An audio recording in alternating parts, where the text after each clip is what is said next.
ICC টি-20 বিশ্বকাপে চলছে তুমুল লড়াই। গ্রুপ পর্ব পেরিয়ে এখন সুপার 8 থেকে সেমিফাইনালে ওঠার স্বপ্নে বিভোর 8টি দল, কিন্তু সেমিফাইনাল তো খেলতে পারবে মোটে 4টি দল।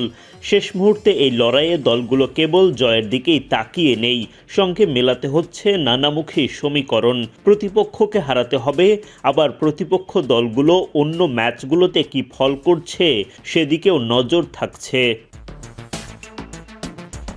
সেমিফাইনালে যেতে গ্রুপ 1-এ চলছে তুমুল লড়াই। ওয়েস্ট ইন্ডিজ, দক্ষিণ আফ্রিকা, ভারত ও জিম্বাবুয়ে। কাগজে কলমে 4টি দলের জন্যই পরের রাউন্ডে যাওয়ার পথ খোলা।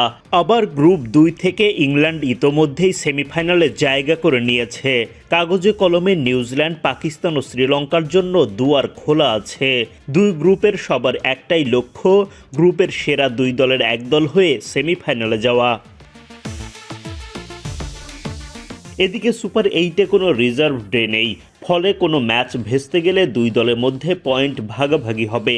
সুপার 8-এ যেমন নিউজিল্যান্ড ও পাকিস্তানকে তাদের ম্যাচে পয়েন্ট ভাগাভাগি করতে হয়েছিল, যার ফলে সুপার 8-এ একাধিক দলে পয়েন্ট সমান হওয়ার সম্ভাবনা রয়েছে। এমনকি আর কোনো ম্যাচ ভেস্তে গেলে সেই সম্ভাবনা আরও বাড়বে। এছাড়া স্বাভাবিক প্রক্রিয়াতেও পয়েন্ট সমান হতে পারে।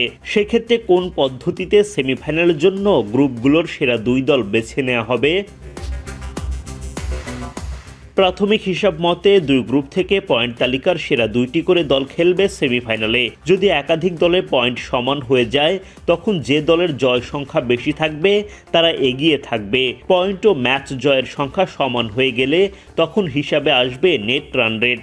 আর রান রেটের হিসাবেও যদি সেরা 2 দল পাওয়া না যায়, তবে দেখা হবে হেড টু হেড, অর্থাৎ ওই 2 দলের মধ্যকার লড়াইয়ে কে জয়ী হয়েছিল।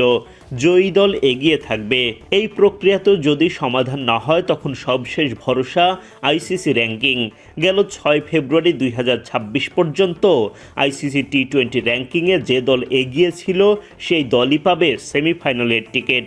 সব মিলিয়ে বলা যায়, পয়েন্ট, ম্যাচ জয় সংখ্যা, net run rate, head to head কিংবা আইসিসি র্যাঙ্কিং, পরিস্থিতি অনুযায়ী যে কোনো সমীকরণই যে কোনো দলের জন্য সেমিফাইনালের দুয়ার খুলে বা বন্ধ করে দিতে পারে।